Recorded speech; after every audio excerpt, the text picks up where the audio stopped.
Last year, the Financial System Inquiry handed down a recommendation that gearing within super funds should be banned, and it didn't get a lot of industry support at the time. Joining me today is Graeme Colley from SPAA to discuss the situation. Welcome, Graeme. Thanks, Darren. So why did the FSI feel the need to recommend that gearing just totally be abolished within superannuation funds? Well, I think there are a number of reasons. Firstly, there was a lot of talk about real estate. That seemed to be quite a lot of talk about that in the media. In addition to that, we saw some compliance issues there from the regulators, particularly with private loans, certainly not the banks in the way that they were doing it, because they were very secure, and in fact their default rate was far lower than the normal sort of residential loans. I think that they're the main reasons, and the other main reason was that they really weren't the lender wasn't taking the risk, and we were queried about that and saying, well, these guarantees and things given, who's really taking the risk on that? And I think that's another reason why they decided to ban loans.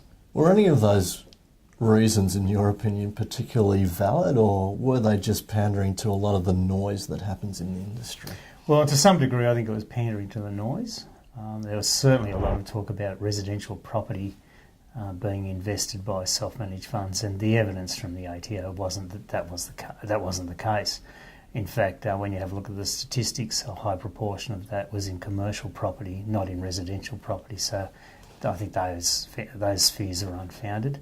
However, I think the Reserve Bank and also some of the other commentators around the place certainly looked at the possibility of this blowing right out, and I think that was another concern that we're mindful of there. Right, so obviously SPAA have got a position on this recommendation. How does SPAA feel about it? What sort of stance are they taking in terms of completely abolishing limited recourse borrowing arrangements? Well, because of the percentage of superannuation fund investments in limited recourse borrowing, it's less than 2% of total investment, so it's very tiny. We don't think that the abolition of that rule is warranted. Maybe there's some modifications that could be there to ensure that risk is with the borrower. Maybe that's not the case. So we take a midway position, I suppose, that there's some good legitimate lending going on with limited recourse borrowing, and let's have a look at that, and maybe that modification might be the right way to go. Do you think, on a broader perspective, trustees would actually be better off if the ban went through?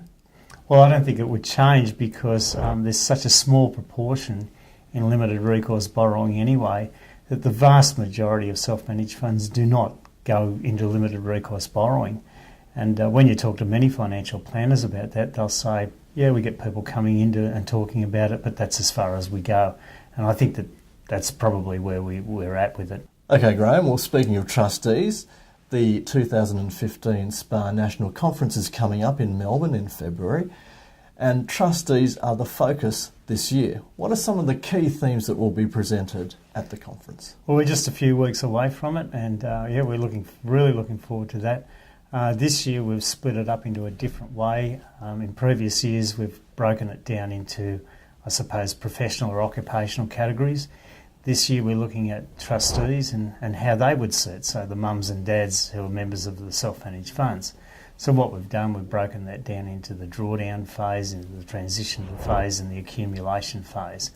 And what we've then done with that is break that down into various skill levels. So some people might be the experts, some people might be emerging, and then there might be an intermediate level there. So that's the way in which we've diced the cake, or diced the conference this year, and I think that'll work really well. As for highlights, we've got a number of high-profile speakers, as we've always had. We've got Fran Kinnery from Vanguard in the US. He's come out all the way from the US, especially for our conference, which is great. We've got Michael Drew from Griffith University.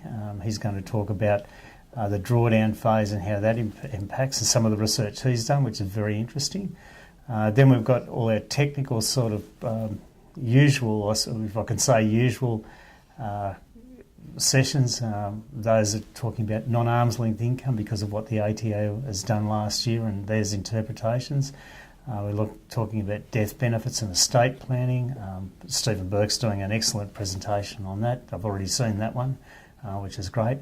And then we're having a hypothetical in one afternoon to sort of stir people up and get them to think about how the industry is going forward. So I suppose they're the highlights. We've also got our patron, Sir Anthony Mason, talking and opening the conference, and usually he's got some very insightful and sometimes controversial words to get us to think about where we are as an industry. So I think there's some of the highlights.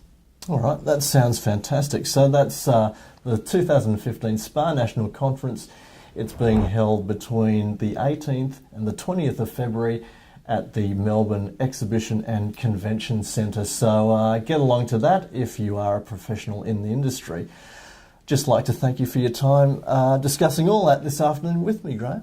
Thanks very much, Darren.